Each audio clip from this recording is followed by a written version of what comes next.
南无本师释迦牟尼佛，南无本师释迦牟尼佛，南无本师释迦牟尼佛。We pay homage to our respected teachers, the Shakyamuni Buddha. Okay, beautiful picture. What's the flower called? Hibiscus. No, it's not a hibiscus. You know the one in the front yard?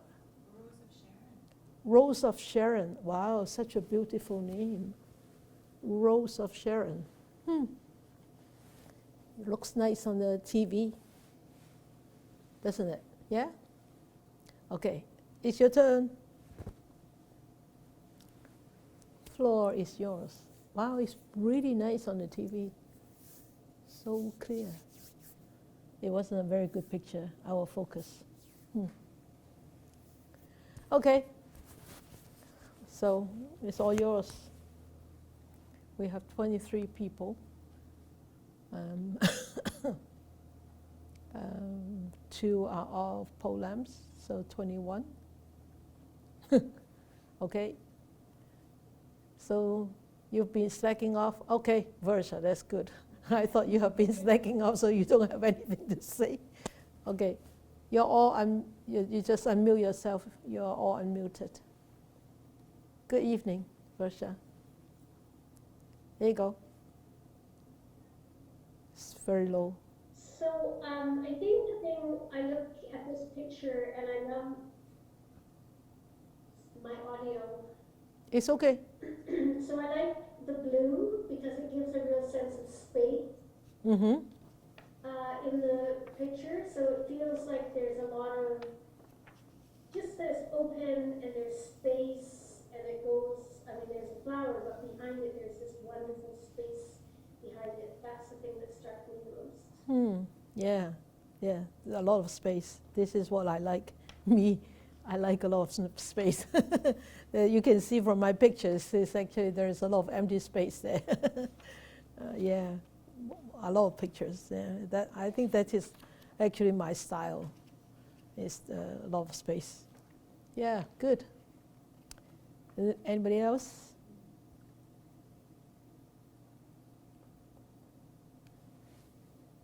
Waifun, okay, Waifun. Unmute yourself, Waifun. Morning, Sifu. Morning. Everyone. So I'm very attracted by the pollen. Yeah, the pollen. The wind. Yeah. Yes, because the wind, as the wind helps the flower, that it can spread to anywhere. Yeah. But at this point of view, I don't like it. And because if, like the people, like the human beings, that will spread to anywhere and continue the life is karma. But another point, I see it because it is the flower. The flower can spread to anywhere, that they can give the kindness to people, good looking and very calm. And when you look at it, you will very peaceful and feel. So I think why to offer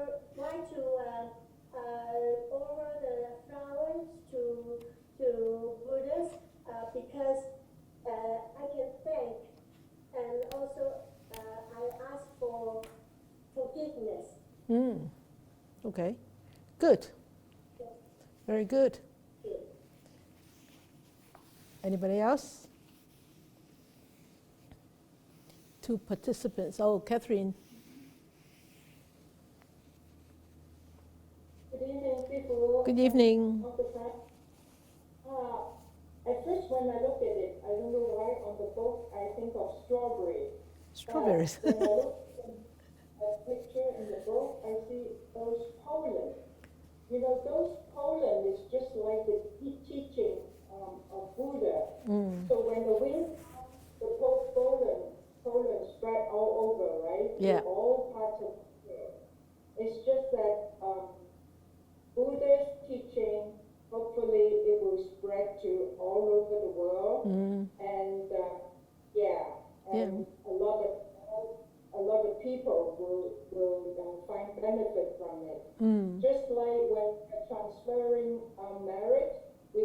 always say that that our blessing will be extended to all, that we, together with all the things same we've thing. seen, together we will attain the Buddha way. So this is what I like. The pollen, it can spread to all parts of the world. Good. Yes, the pollen is a All medium. can be. Yeah, yeah. It's a medium, right? Yeah, good. Anybody else? Somebody here? Oh.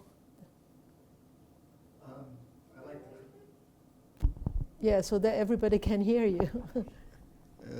this photo has excellent composition Yeah. because you have the flower petals touching on two corners, two sides of the frame, and excellent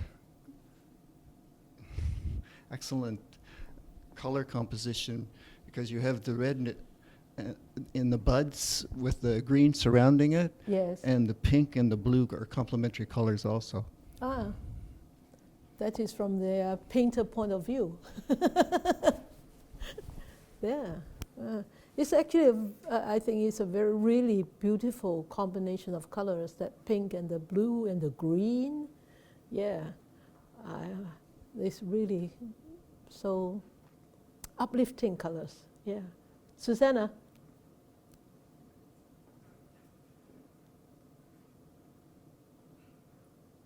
Good evening, people. Good evening. The first thing that caught me is the flower. Is three, the three gems. The triple gems. Ah, yeah. And it reminds me of the three gems. Yeah. And then with the bottom of the petal, like the one that is open, is a deeper color. So it's like you have to go deep. You have to really go into it to like really the deeper part of your heart to be a better insight of like human being, and also it's not like at the outer part of the petal is lighter color. So like for a lot of people when they enter Buddhism, they are very light, not really into it. But pay more time, go to the bottom, like into the part, have a different color. Yeah. And also just spreading the Buddhism and the kindness and all the matter and everything to everybody. Yeah. And then the bright blue and the color, like the picture is very harmonious picture. It's all here. Yeah, yeah. Hey, that's great. It's actually a very, very, very good observation and very good of your sharing about seeing the depth, going into digging deeper. Yeah. Nice. Good. Anybody else? Huh? Titania. Hello. Good evening. Looking at the photo, like Versha, at first the space really struck me. It occupies like half of the photo. Yes. And then I like the fact that this photo is 50-50. There is the big flower, really beautiful, and I concur with everyone regarding Buddha's teaching and the triple jam, etc. But one more thing, the way I look at it is that this flower is like us. Sometimes we thought we are everything, we are the world. And actually it reminds me to be humble, because there is a whole big world Outside there. all around us. Yeah, so we should be humble and don't look at yourself as the only I. And we should look deeper, and there are so many things, and you see all the background, the blurry background, and also the space. So we should be humble and explore, and and open ourselves and be a sponge and absorb everything. So actually, it's like a reflection for me to stay open and don't look at yourself as the only This thing. big eye, yeah. Yes, there's so much more beyond that, right? Yeah, good. Very nice, very good. Very good, yeah. Anybody else? I see it as very dynamic. Hmm. And I didn't see it until I saw it on the TV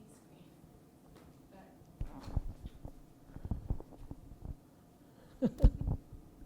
Thank You see I- it very dynamic. Dynamic, yeah. When you mentioned that the petals in the foreground are out of focus, I just saw them as moving in the wind, and it looks like there's that spray of pollen. So to me, I just see this little puff of wind and this little bit of action going on when I look at that. And plus, the colors are just so delightful. Yeah, They're yeah. just absolutely scrumptious. Yeah, yeah, yeah. Very good imagination, Laurie. The puff of wind. Puff of wind. Yeah. Okay, great. Anybody else? All right. Okay. Yeah. Well, I have no comments because your comments are so delightful and so inspiring. But I just like it. I just like it. I love this flower, this tree, this bush. It's actually a very amazing flower. I have always wanted this kind of flower in the garden, but we didn't have it until we actually had this property, this next property. And then it didn't flower for the first couple of years that we have actually moved over to that house. It didn't flower. And then accidentally, one of the volunteers actually took it down, like really took it down, just leaving like a little bit of that trunk behind. Actually, I asked him to take the weed next to it, but he left the weed there. and he took this shrub down. But luckily, it came back, and then it started to flower. It was so pretty. But yet, it's actually very amazing about this flower. This year, it hasn't bloomed yet. I'm waiting for it to bloom. So, coming, yeah, I know. But it hasn't bloomed yet. This tree, this shrub, actually is not, well, we can call it a tree, right? Little, but it's a little bit taller than me. It has two different kind of colors. Is it the same? Is it always like that? No. This is a very strange tree. It's got pink like this, and it's got white flowers too. White flowers with pink inside. I noticed it last year. I took a picture last year. Same tree with two different colors, same flowers, same kind of flowers, but two different colors. So I think I don't know. After it was chopped down, it probably went into a hybrid mode, right? Went into a hybrid mode and produced two different kind of colors, different flowers. So I will wait this year and really see whether it happens again. Last year it did happen, two different kind of colors. So it's actually very strange, and it's beautiful, very welcoming, right at the front entrance, on the right side of the front entrance, after you come through the gate at the bridge access. It's a really pretty tree. When it blooms, when all the flowers bloom, actually it seems that there are actually so many deities that they're dancing around. They look like deities. They look like divas, standing there, and when the wind blows, just like they are just dancing around. It's so pretty, this tree. Yeah. So the passage that goes with this is actually, I love this passage. It's offering a flower to the Buddha, wishing the fragrance of compassion, wisdom, and enlightenment be spread to all corners of the world. Okay? Anybody has any enlightened? Can anybody enlighten us on this passage?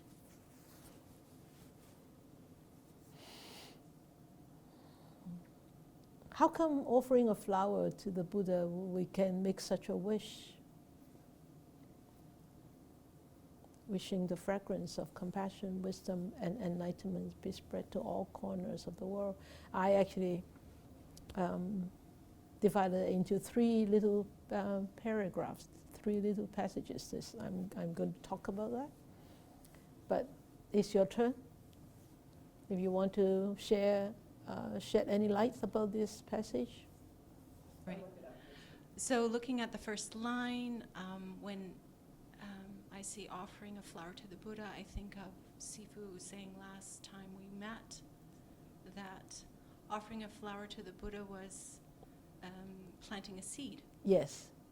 And so with wholesome consequence and the flower blooming, we're wishing the fragrance of those flowers to be the fragrance of compassion and wisdom to be spread all over the world. Did I say it that the first time? Yeah, Okay, almost like. good. Thank you. Good.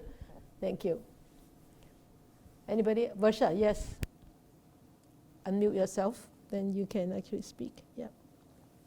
Okay, so one thing I really appreciate about this is the flower itself is a symbol. It's a tangible thing, it's a symbol. Mm-hmm. But the real power is in the fragrance, which is not tangible. And the real power is in compassion and wisdom and enlightenment.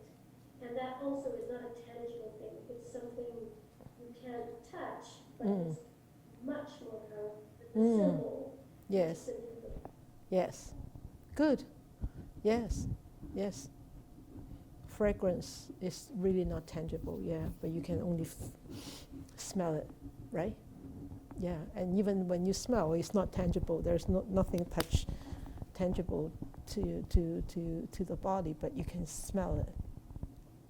And everybody smells differently. And even though, I smell this and you smell that, it could be totally different smell. Yeah. Okay. Anybody else?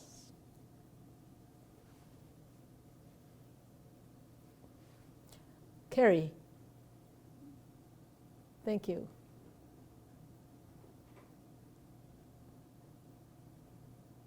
You just hit your little mic. There you go. Great. Okay.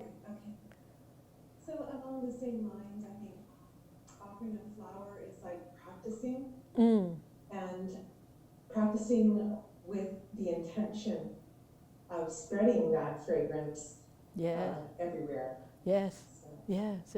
yeah. Wonderful. Great. Yeah. Very good. Wonderful. Yeah. Practicing with the intention. Yes. Kaylin? He's very busy now after opening up. You have highlighted the word wishing, and I imagine that this is the intention of the mind to spread this. Yeah, the intention of the mind to spread the fragrance of compassion, wisdom, and enlightenment. Yes, yes. Great. I highlighted it to remind myself to talk about that. It's not a tip to all of you. But that's a good use of that tip. Great. Okay. Anybody else? Okay. All right. My turn.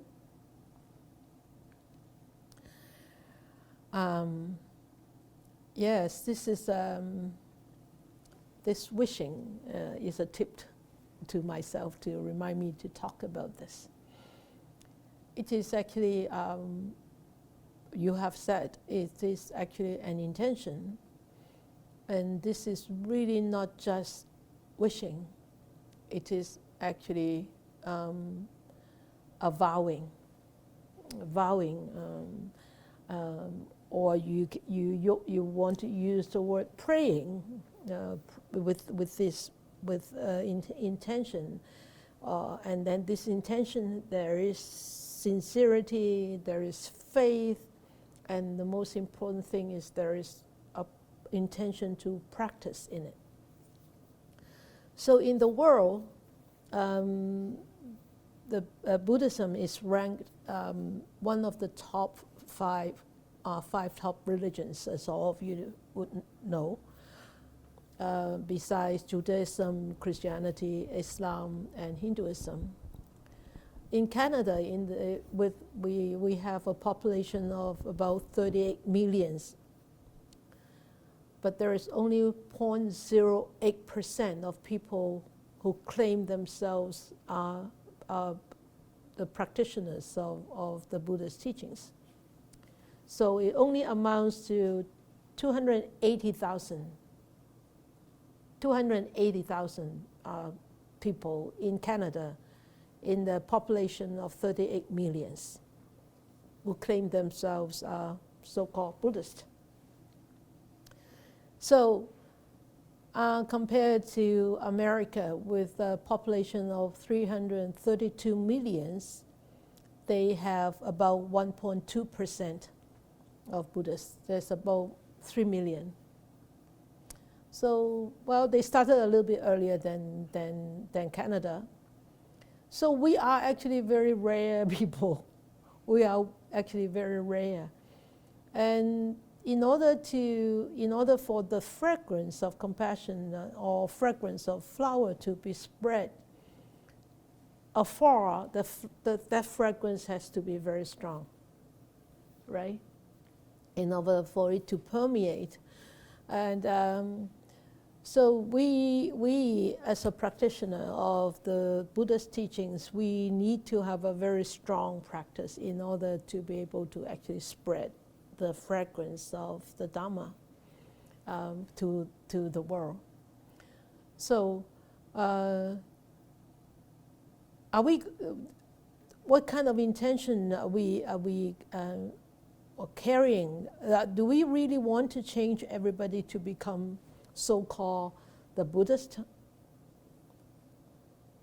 Do we really want to convert people to become Buddhist? Oh, Buddhism is, the Buddhist teaching is wonderful. You need to listen, you need to follow, you need to practice. First is, are we going to do this? Are we going to have that kind of intention? And is it possible? Answers. N or Y? N, yeah, it's definitely N, right? So it's impossible to persuade everybody, because everybody has their own seeds and everybody has their own karma. And so it's really not up to us to convert others, and it is impossible because each one of us has our own path. You can say that path is already destined, because it depends on the seeds.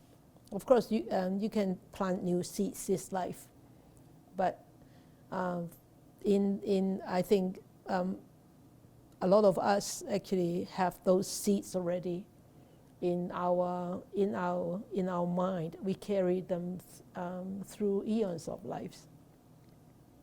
I was just thinking about this this morning. I was after my prostrations, and I was doing my dedication, and I thought about of my own life. I thought, wow, I renounced at the age of 35, and before that I was just so messed up. So I thought, wow, if I didn't encounter the teachings of the Buddha, and then I wasn't drawn to it, I don't know what I would be like. I said mess up is really not that kind of mess up, but that to me is mess up. But to a lot of people it's not mess up, but I didn't, I didn't think that I was living a really kind of good life before I actually encountered the Buddha's teachings. But anyway, so I was one of the lucky ones, I think. So those seeds actually sprouted at the right time. So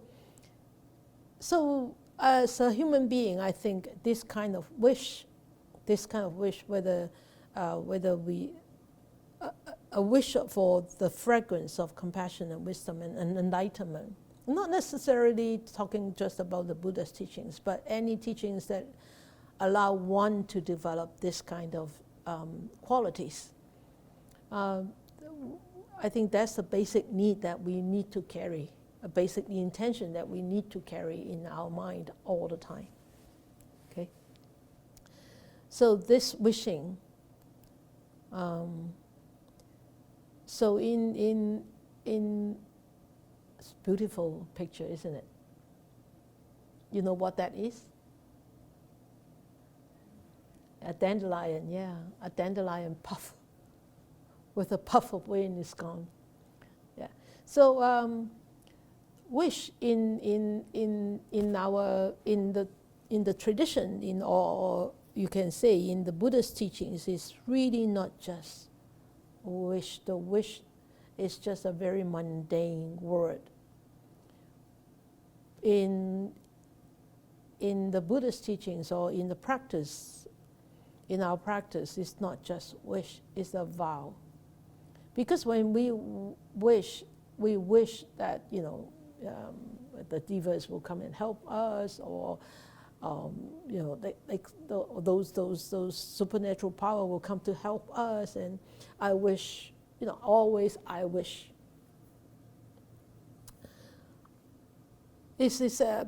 But this wishing here is actually very, very different. It's actually a vow.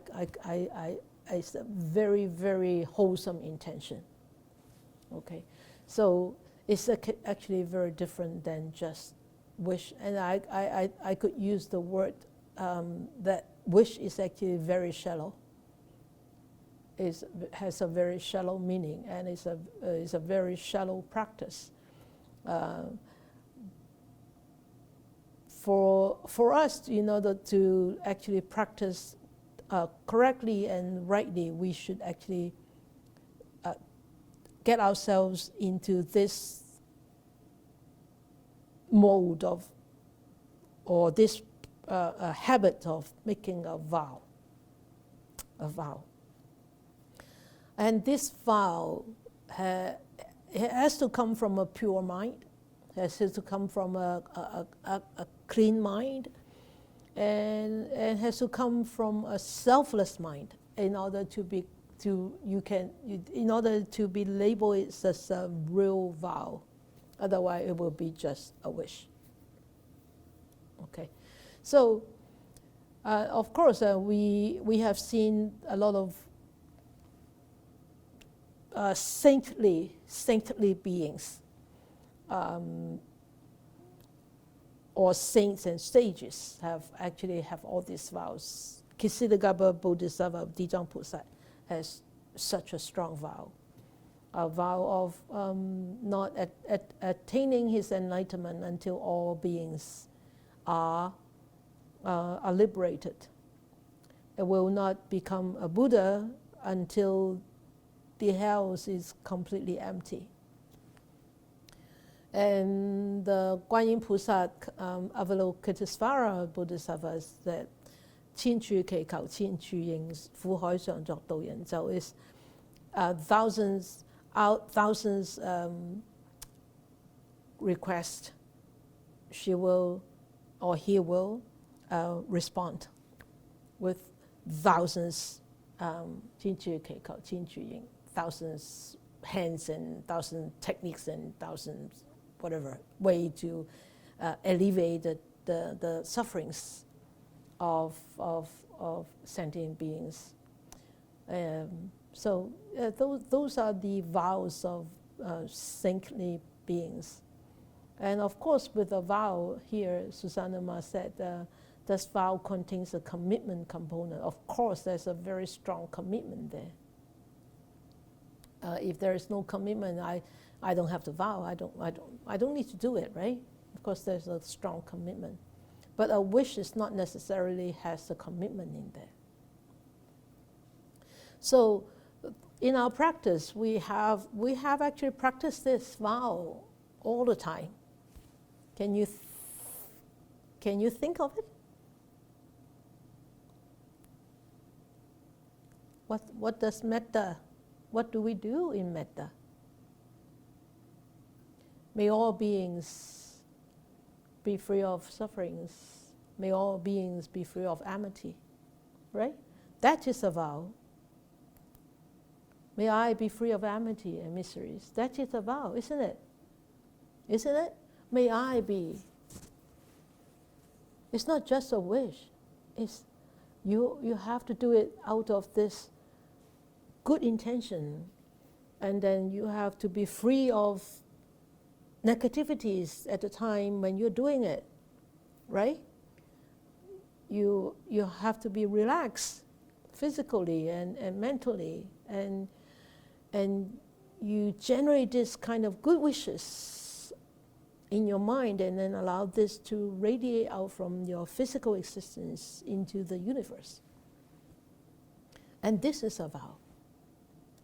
Okay? So may I be happy, may I be peaceful. These are all vows. And may they be safe, may they be secure, may they be happy, may they be peaceful. These are the vows for others. It is an act, a selfless act of giving. Even though this giving is invisible, it seems that there is no material stuff in there, but this is a bigger gift than anything else. Remember who was on Sunday half-day meditation? Remember what I said, which is the biggest gift. Anybody was here on Sunday half-day meditation? Some of you are there. Aha, forgot. I remembered. Who remembered? What is the biggest gift? Which one is the biggest gift? Use the mic. The gift of Dhamma. The gift of Dhamma, remember? Yeah, the gift of Dhamma. I said the gift could be material, it could be efforts, right? Right? But the highest gift is the gift of Dhamma. Remember that when I talk, I think at the end of metta. Yeah, at the end of metta, when I concluded the metta practice. So may these blessings extend to all, and many, many more. All these are vows. All these are vows because this is actually you are giving up your selfishness, and you are giving up the thoughts that you will hurt others. You are actually cultivating thoughts that will benefit others, and that will benefit communities, that will benefit the world, that will benefit all sentient beings. So when we can do that, when we actually make a vow, it is our commitment to ourselves and our commitment to the outside world. People may not know that you have made a vow. It doesn't need to let people know that you have made such a vow, but you need to keep that in your heart, and that is your commitment. Like when you take 5 precepts, and I will ask, okay, so and so, not to kill is a precept. Are you okay to abide it by the rest of your life? Will you abide by it for the rest of your life? And you say, I will. That I will is a vow. It is a commitment. It's a promise that you have made, not to me. Because if you don't keep the precept, am I going to kill you? I'm not going to kill you. Am I going to kick you out? I'm not going to kick you out. No. It is your own thing. It is your own promise to your own self, to your own morality. And your morality has nothing to do with anybody else. It's your own thing. So that is a vow, that is a commitment to yourself, to your own life, to how you live your life. But just having the vow is really not enough yet. So the next step is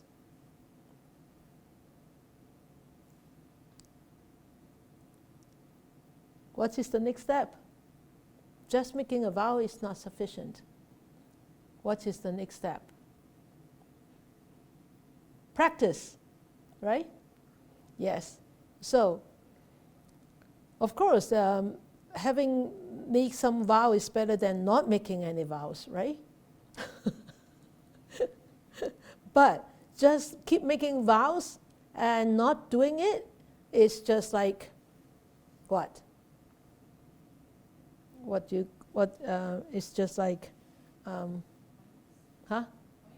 Pointless, yes. So we need to really not just talk, we need to walk the talk. Right? We need to walk the talk. And the Buddha's always taught us is you need to vow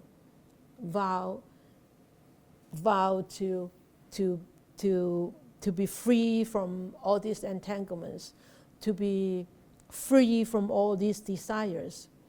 And you need to vow from liberated from all the fetters. So that vow is really, we need to do it for ourselves first. From us, we practice it. We walk that path. And when we are able to walk that path, then we start to vow that I would practice, I would serve, I would help others. So just like I can't remember who said that. I think it was Hong Yi Daisi or Tai Xu Daisi. One of the two very revered monks. He said, I'm practicing not to actually attain my own happiness, 不為自己求安樂，但願眾生得離苦. I just vow that all sentient beings are liberated from all the sufferings. 不為自己求安樂，但願眾生得離苦. So this is the we further extend and expand our vows. And in there, when we extend and expand our vows, in there is not a tinge of selfishness in there. And it has this has to be based on a foundation of sunyata, emptiness. Because if you actually don't base it on the sunyata, emptiness, then you will think it's a big deal. Oh, I vow to help you, and I help you. I did help you. I help you. And that you keep on bringing back this I and me and mine here, and you and yours, and you have got my help. You've gotten my help. So it has to be based on this foundation of sunyata. Everything's just because it's conditional arising. Otherwise, then we will be easily falling into the trap again, into this I, me, and mine. Okay? So we need to remember, we as a practitioner, we need to walk the talk, not just talk the talk. Because empty talk is just like wanting to cook a meal with smoke, not with fire, right? If you just put the stove on there and just having smoke, you will never have a full meal. You will have smoke meal. That is not edible, right? And so you will never get it. So the Buddha, with his greatest vow to seek a way out of sufferings for the well-being of us, of all sentient beings. So he decided to leave behind this wealth and the good life that he had to go on into the forest to seek the truth.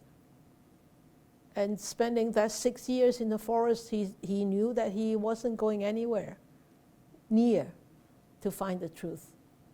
So he decided to go into deep meditation and eventually, found out that truth or rediscovered the truth. The truth is always there because it's the world, the nature of existence. It's always there, but he rediscovered it, and then he actually taught it. And our past teachers allow it to flow by years throughout the history, and so we can still hear about it now. So with this determination not to get up and in his Dhamma seat unless he actually found the truth, that is actually a very strong vow. A very, very strong vow. Without such a vow, it wouldn't happen. So, and we need to learn from this. We need to actually respect and appreciate what the Buddha has done for us. If we don't, we cannot. We won't be using his vow as our vow. Then we will just let this life flow by, So this vow, the past teachers has actually make vow to be so powerful. And I want to share some of the vows that actually I have read from some of these teachers. This vow is have a heart for the world.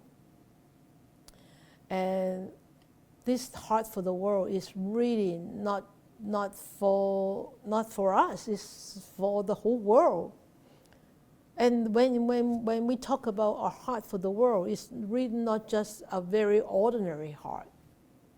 It's a heart of compassion. It's a heart of vowing that the world will be really free of sufferings.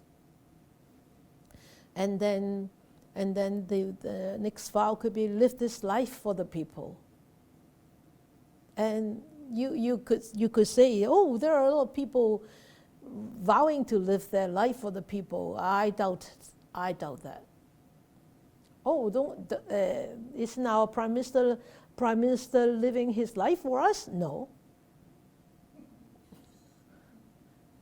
Isn't the president living his life for us? No. They are living the life for themselves. I can boldly say that, right? But we have seen some people living their life for the people. Gandhi, Mother Teresa, right? And lately, with this pandemic, and I have seen Buddhist monks, and in Nepal and in India, helping to actually, bring all those food and all those necessities to remote places. Those are the people living their life for the people. And I don't want to talk about politics, but I haven't seen many politicians really living their life for the people. So, and then continue to keep the past ancient teachings alive. And this is also a really, really wholesome vow. We are trying our best. I'm trying my best to keep the past ancient teachings alive. Because there are so many people out there using part of the Buddha's teachings and then mixing them and then making a new kind of teaching and then sell it out and make big money, right? That is really, it's going to hurt. It's going to hurt the Dhamma, but I don't think the Dhamma will be hurt by anything. Nothing can hurt the Dhamma. Nothing at all. Right? Only unwise people will be led by those unwise so-called teachings. And if we could vow ourselves, make sure that we make the right vow is, I walk on the right path every morning. Every morning, may I continue to walk on the right path. May I have good friends, good teachers to remind me if I veer off from the right path. Those are wonderful vows. And those are good vows to share with others too, you know? And so, and then bring peace for all generations. Not just our generation, but all generations to come. So I'll put that in Chinese. 為天地立心，為生民立命，為往聖繼絕學，為萬世開太平. These are so beautiful vows. I mean, I translated it, so I might not have done a good job in translation, but I have tried. But you know, these are vows that really selfless vows. What do these people gain? They gain nothing. Materially. Materially, they gain nothing. But meritoriously, they gain tremendous merits, immense merits. Do they have an intention of getting merits when they make such vows? If they do, they don't get any merits.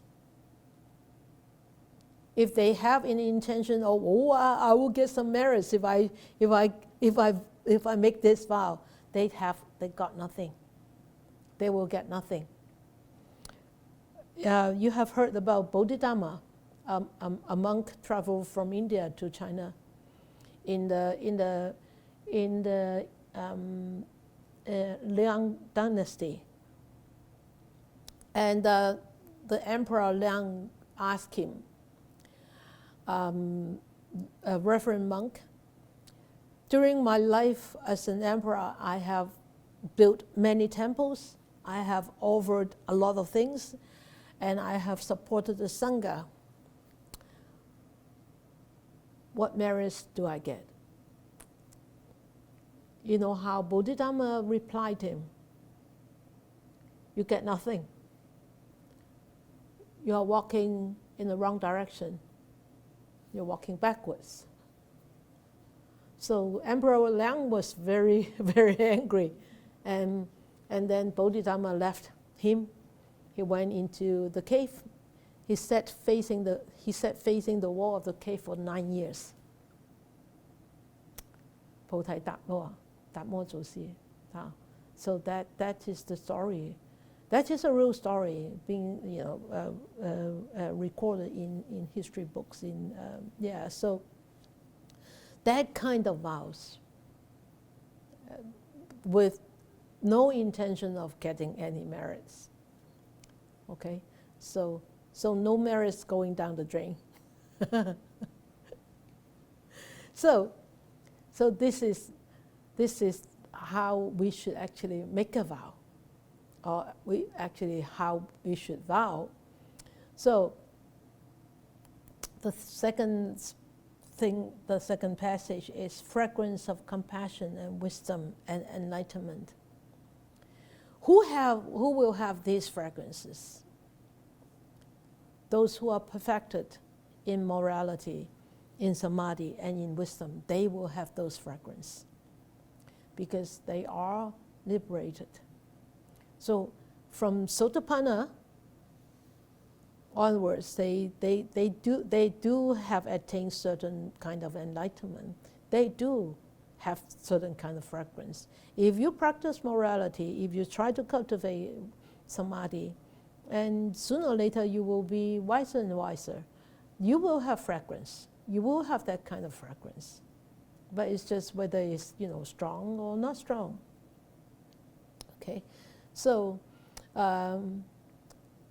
this fragrance, I want to share with you a story. Is Mahakassapa. You know that he was one of the 10 disciples of the Buddha, and Mahakassapa he has an intention of always going into the slum for alms. So he wanted to give the poor an opportunity to offer to the Sangha. So one day, the king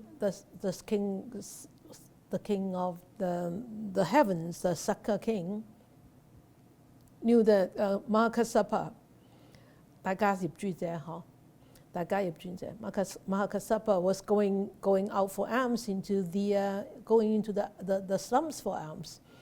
So he wanted to offer Mahakassapa. And so he actually disguised himself to become a very, very poor man so that he could offer. So he and his the wife disguised themselves, and so when Mahakassapa came, they offered him this wonderful curry, wonderful dao and curry. And Mahakassapa, when he actually took the alms, the food, he smelled the fragrance, and he knew it wasn't from a very poor couple. So Mahakassapa realized that these are the food not from the slum people, not from poor people, from Sakka king. All right, then the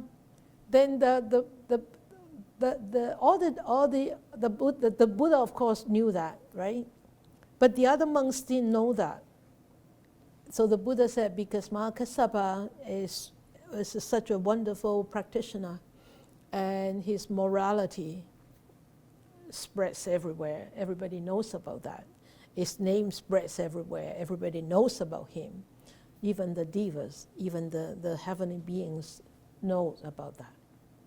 So I don't know whether you remember in the Dhammapada verse 54, the scent of flowers cannot go against the wind, nor the scent of sandalwood, nor of rhododendron, nor of jasmine.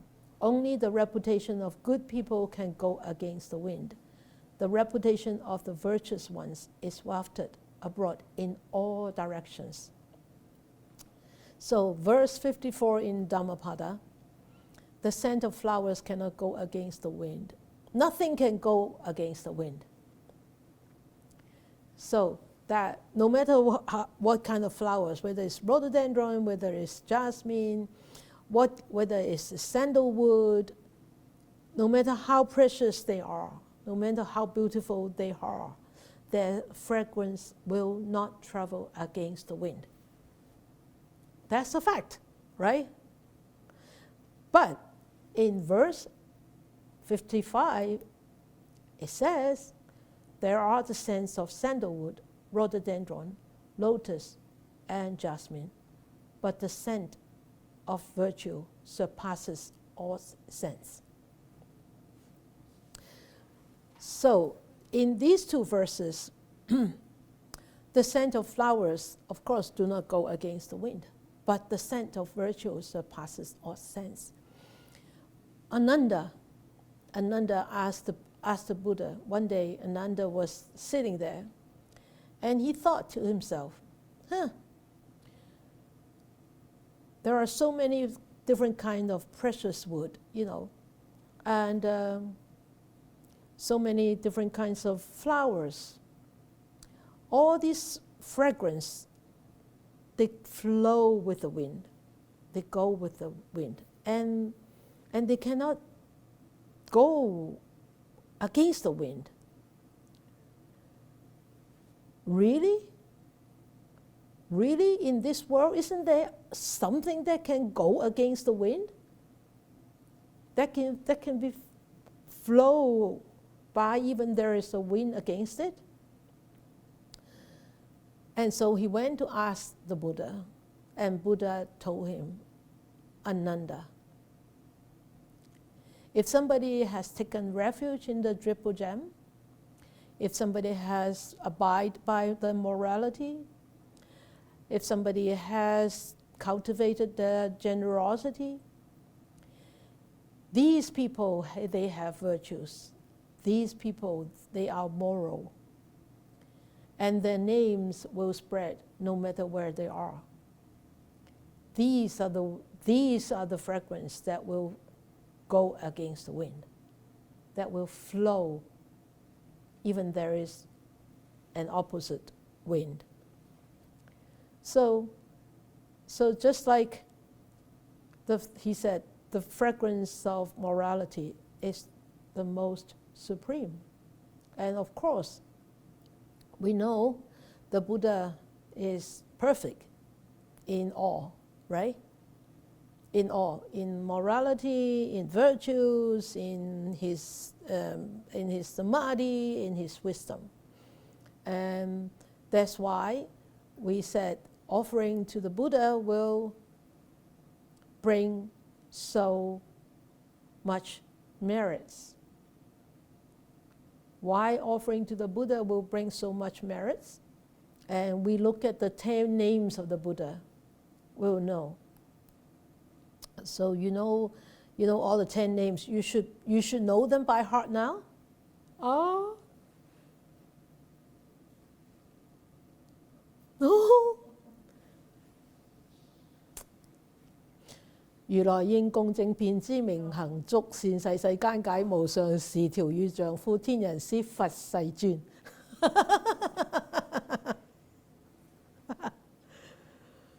Okay.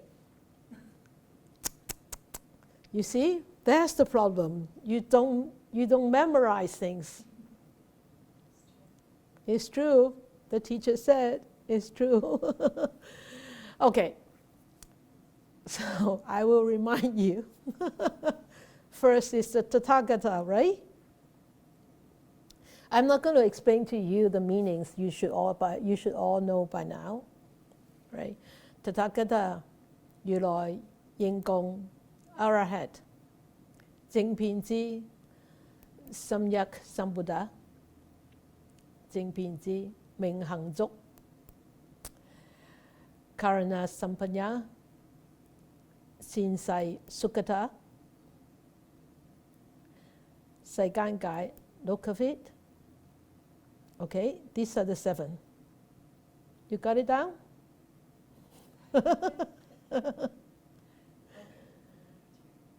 You look it up on YouTube, all right. And then the 7th one is Anuttara, 無上士 調御丈夫 Purusa Dhamya Sarati, 調御丈夫 天人師 Diva Manjusanyan, 天人師 佛 Buddha. And the 11th is Bhagava. You always say 10 names. You always say 10 names, right? But it's actually 11.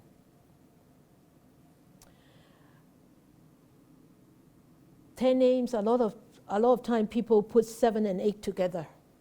無上士調御丈夫. Okay. but it's actually 11 names. But the last one, Bhagava. Bhagava is the highest veneration. And Bhagava actually possesses all those qualities of these 10. Each one name actually depicts certain qualities of the Buddha. Okay, so Mosan say like Anuttara, that means nobody can surpass him. Till Yu Zhuanfu, this Purusa Dhamya Sarati, that means he's the greatest tamer of all. Okay, so this Bhagava possesses all these qualities of these 10 names, 10 what do you want to give it to the Buddha? They always say the 10 names.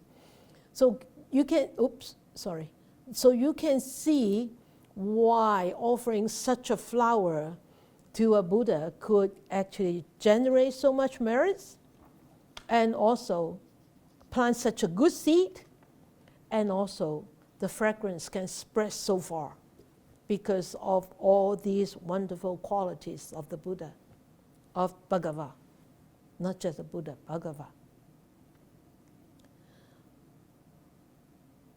Right? It's auspicious, isn't it? So, the fragrance of compassion and wisdom and enlightenment, we want it to spread to all corners of the world. Why all corners? Why? Why?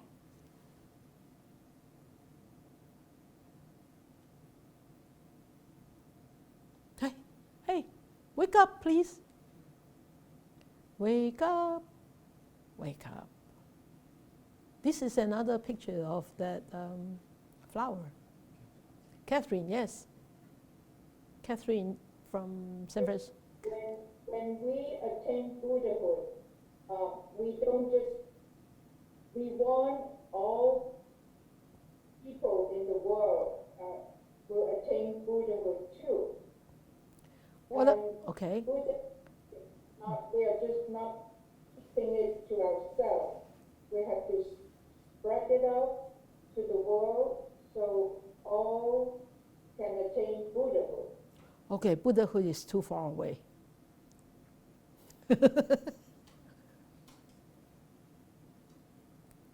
Yeah, Varsha. But you're right. You're right. That is a good vow, but too far away. Come, be more realistic. Varsha, yes. I think because we're talking about the truth, and if it is truth, it is going to be everywhere, and it is the only thing that can relieve the suffering in the world. Yeah. Sufferings in the world. All corners. All corners. That means sufferings is everywhere. Oh. Isn't it? Yeah. All corners. Sufferings is everywhere. And before enlightenment, people need to know that they need to liberate themselves from their sufferings. So we don't want to talk about enlightenment yet, at least right now, sufferings. For people who are suffering from hunger, they don't want to hear about enlightenment. They just want to know, how can I, overcome the hunger, right? If I'm sick, don't tell me about enlightenment. I want to be healthy. I want to be well. So be more realistic be more realistic and be more down to earth first. So fragrance of compassion, wisdom, and enlightenment, these are all the wonderful qualities. These are all the beautiful traits of the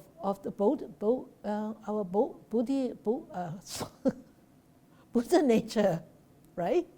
A Bodhi heart, right? You see, stop for 1 week, all this. Not talking enough.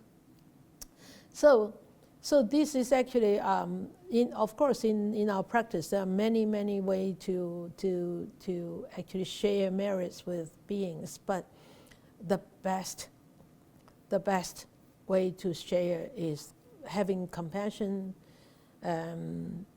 karuna, metta, wisdom, and of course, finally, the enlightenment. And start off with metta, start off with karuna. And if we could actually practice that over and over again, we change ourselves. We become softer, we become gentler, we become generous, we become kinder, we become such a better person. And when you become such a better person, the vows could easily become bigger and bigger. You don't really need to intentionally make any vow. It just comes by itself. Okay? So, yep. So, here I wanted to share with you about a vow by Venerable Taishi. He said that the Buddha is our respected role model, and perfected in personality, integrity, and dignity. When the human qualities are completed in perfection, so will be that of the Buddha. And this is the undoubted reality. And he always taught that we, following on this path, we should actually always look up to the qualities of the Buddha and try to cultivate those qualities to ourselves, in ourselves. When those qualities are achieved, those perfections are achieved, we will become a Buddha. And that's what he actually strongly recommended contemporary Buddhism. That means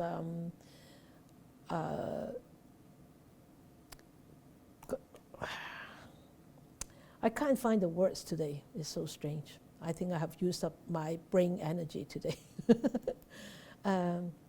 人間佛教, contemporary Buddhism, humanistic Buddhism. That's how he strongly vowed for that. So that is in Chinese. I wanted the Chinese people to actually see this. You won't understand. I translated that. That picture is beautiful, isn't it? Yeah. 養子為佛陀，願成在人格，人成即佛成，是名真現實. This is actually we should vow to. We should actually, vow to become such a person with perfections in integrity. What else? What else? Perfections, integrity, dignity, and personality. So, of course, in personality, there are a lot of traits which are not good, but he's talking about the good traits, the wholesome traits here. And one of these are the metta, karuna, right? And mudita, and equanimity. Mudita, that means rejoicing. And equanimity, balance of mind. Okay. You have anything to say? Titania, good. Thank you, Sifu, for the teaching. Actually, I would like to share with the group. Actually, I shared with the Wednesday group 2 weeks ago regarding my tooth. Right? Yeah. Yeah, and it was very deep, and I got serious pain. I remember I shared with you that I practiced metta at that point. It's not for myself. I was thinking it's really suffering, and I could yeah, I kind of remember all the people around me also suffering. It's not toothache, but maybe something else. So I was praying for metta for everyone. I'm not sure whether this is right or not, because everyday life we encounter lots of problems and issues, and I would want to bring a positive karma into that, because we don't need to just suffer, but we can like offer something good and positive, and yeah, for the world around me. I'm not sure whether this is a good way of thinking or not, and I would like to ask you Of about course, this. that is a good way. That is a very positive way to do that, and that is a good vow. You should keep keep that up. Okay. Yeah, because today I was very happy to talk about vows. At that moment, I wasn't thinking about vow, but I would like to dedicate. Yes. Yeah. Well, not exactly suffering. Yeah. Myself for the people. Yes. The vow and dedications is actually also, is sharing, right? And we should always share. We should always vow.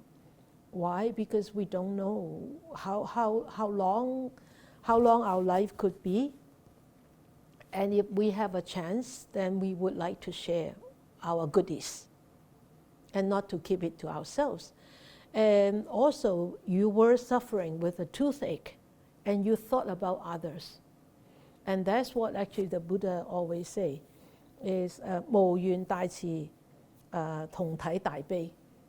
Oh, 無緣大慈, that means I have metta for those people I don't have connections with, good connections with, wholesome, like, conducive connections. 無緣大慈，同體大悲.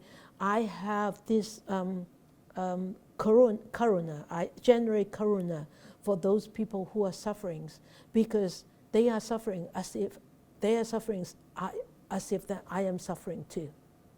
I feel their pain, so-called, if you put it into other words, is I feel the pain. So they are suffering, I'm suffering. So I generate a karuna, pay for them. Okay? So that is very correct way to do it. Okay? Thank you. Good. Then you understand. Then you will be able to learn how to be empathetic.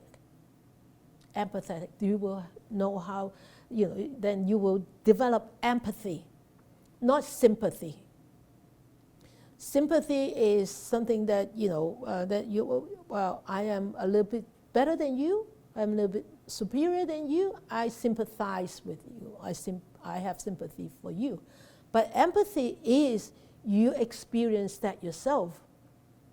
And 身同感受嘛, right? I feel your pain. I feel that you're suffering because I have experienced that.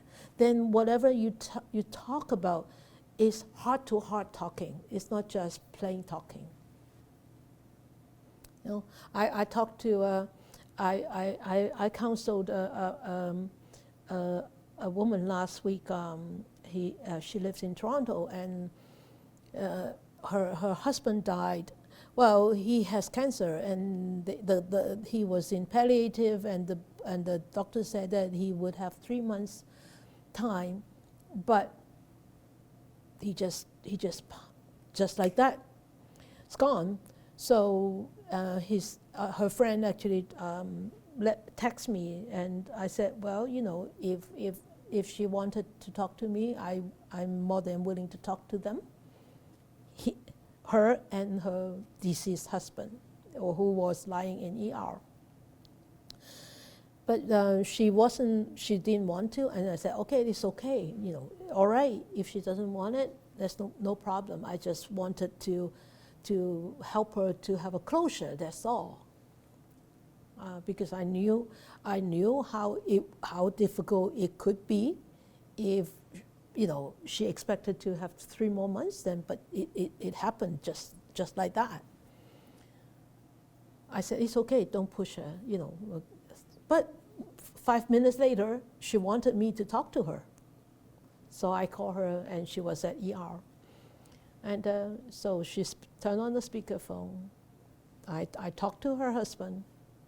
I gave him a little talk, and then I reassure him that his life was well lived, and she was listening. And after that, I only talked for about 5 minutes, and then after that, her friends told me that she was so relieved.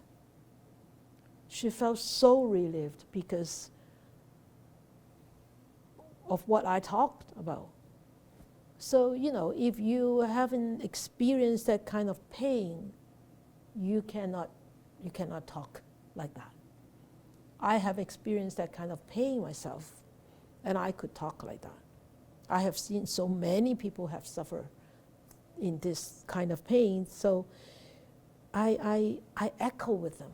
So, so it's very important that, you feel that pain and you could think about others feeling the same pain. Right? Okay? All right. Okay, we dedicate our merits.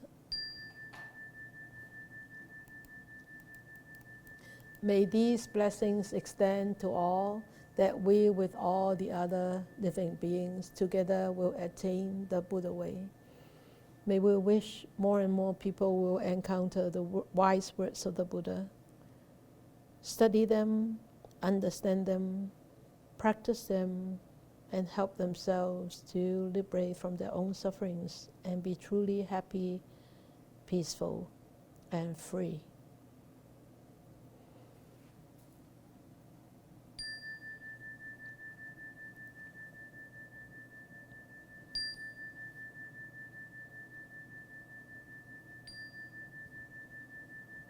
Okay.